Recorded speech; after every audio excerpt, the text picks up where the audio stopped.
ચાલો YouTube family કેમ છો? મજામાં જઈશું. રામ રામ, જય માતાજી. તો મિત્રો જો આપણે વાડી અત્યારે હતા અને આમ તો હવા 6 જેવો ટાઈમ થઈ ગયો છે અને નાવા આવ્યા હતા અને હવે નાહી લીધું અને જવાનું હવે માતાજીના મઢે. અને આજે અમારા માતાજીના મઢે માતાજીનું માંડલું છે અને કાલે માતાજીનો માંડવો છે. તો આ વિડીયોમાં આમ તમે બન્યા રહીજો. તો જો હવે આપણા કપડાં ધોવાનું કામ ચાલુ કરી દીધું, ભેંસુને લઈને પૂરો કરી નાખ્યો ને એવું બધું એને કામ પણ કરી નાખ્યું છે. તો હવે તારે મઢે ક્યારે આવવાનું છે? રામ રામ ને જય માતાજી. તો આપણે આવવાનું છે પણ એક જોડી કપડા હતી જોતા જ એટલા કાંઈ લોસા અને ભેંસું જો નીણે ખાઈ લીધે પાઈ લઈ પૈને આપણે જવાનું નાઈ ધોઈને ભેંસ તો થઈ ગયા છે. તો મઢે બધાને સાંજે જમવાનું પણ આપણે નિયત છે. હા, સાંજે માંડલું છે ને આખા કુટુંબને જમવાનું પણ સાથે સાથે અહીંયા છે. તો મિત્રો આપણે હવે ટ્રેક્ટર લઈ જવાનું છે મઢે.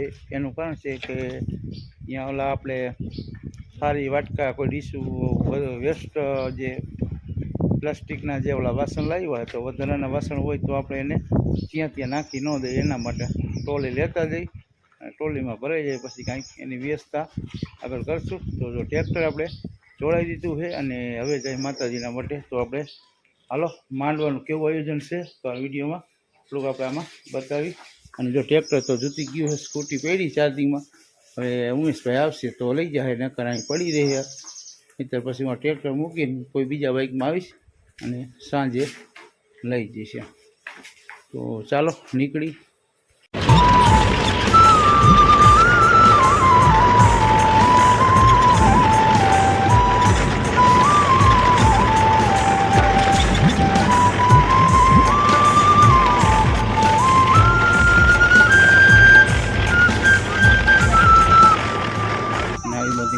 લાઇટો બેટરીની સુવિધા આમ તો બધી થઈ ગઈ છે અને સ્ટેટનું કામ અમે આગળ ચાલે છે.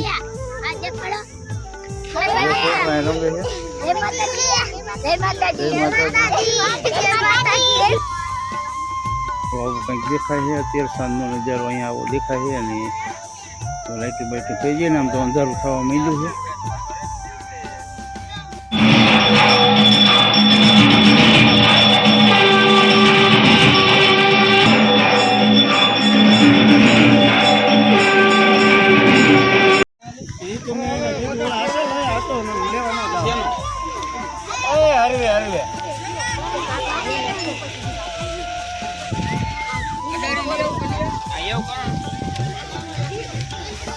આમ ધારે હર કર્યા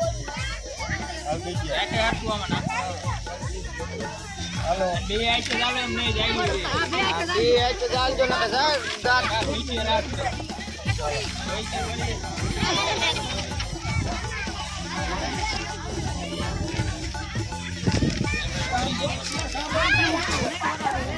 હર કર્યા ગલા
बोले